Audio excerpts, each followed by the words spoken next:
Jemi në qendrën korrektuese të Gjilanit, aty ku procesi i votimit në zgjedhjet e përgjithshme ka filluar që nga ora 9:30 e mëngjesit deri më tani në bazë të informacioneve të cilat i kemi marrë gjatë kohës sa kemi qëndruar në brenda qendrës korrektuese në Gjilan, që i gjithë procesi ka shkuar ashtu siç është edhe menduar. Në anën tjetër e kemi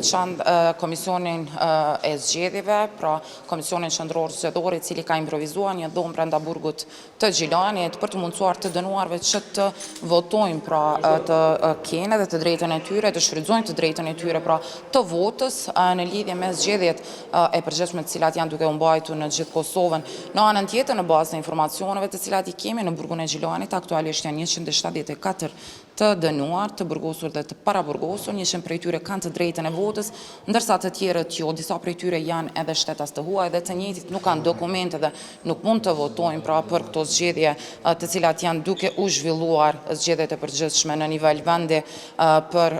kuvendin, por edhe për qeverinë e Kosovës. Në anën tjetër, pra brenda këtij burgu, aktualisht të burgosurit pra janë të ndarë në pavione të ndryshme dhe gjithë secili pavion ka hapësirën dhe ka kohën e vet pra për të ardhur, pra dhe për të votuar, e kjo do të bëhet gjithashtu në mbikëqyrjen e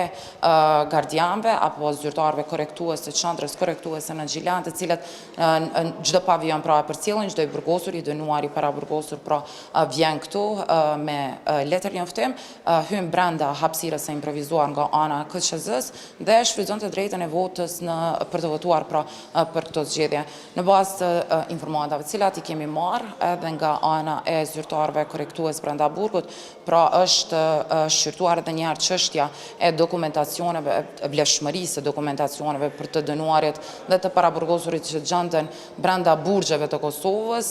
në zgjedhjet e kaluara. Kemi raportuar se për shkak të validitetit të letërnjoftimeve të burgosurve, disa të burgosura kanë pasur të pamundur që të votojnë. Kjo deri më tani në burgun e Gjilanit nuk është evidentuar, ndërsa procesi po vazhdon, pra